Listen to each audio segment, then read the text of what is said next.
Building these algorithms, remember we saw this closed loop diagram, building the classifiers, then issuing recommendations and feedback to the agent, and then, this is the key, we monitor their user behavior.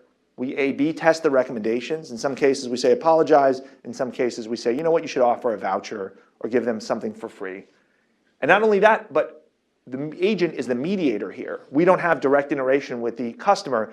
If the agent decides, you know, F this, I'm not following any of the recommendations, our analytics are worthless. So we need to do behavioral modification. This is behavioral economics. How can I display this message in a way that gets across to this person?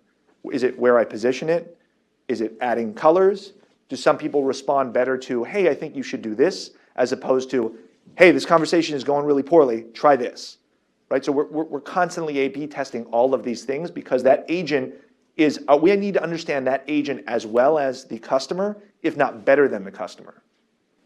And ultimately, when we A/B test different approaches and we see how the visitor reacts, we predict what they would have done, we thought, then we see how they actually do react, and then we do enough of that that we get a pattern that we observe in the data. That's when we're able to learn causally what is driving good and bad outcomes. That feeds back into the system, and ultimately, those recommendations that we'd be pushing out to machines that were mediated by humans, we're going to be issuing decision trees, scoring with decision trees. Should you go down this path or that path with a customer? Should you be, let's give us a sample of responses. We'll choose one. I'll be done in a sec. And can I autocorrect your bot-driven responses? Can I take the bot responses and can I give them a little bit of a tweak or a boost? When you take the human out of the loop, this is the result. Last slide. I love this interaction on the left. Thank you for sending Indigo. It's an airline in Southeast Asia.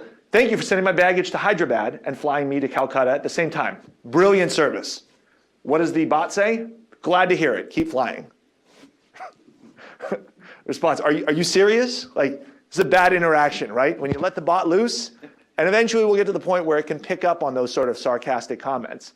And then, of course, I always, you know, it's a little bit of a nudge to Microsoft, but everyone knows about Tay, right? That the bot that they had released out into the wild, they were very excited about this, and basically people found ways to make Tay say things that were anti-Semitic and homophobic and things like that.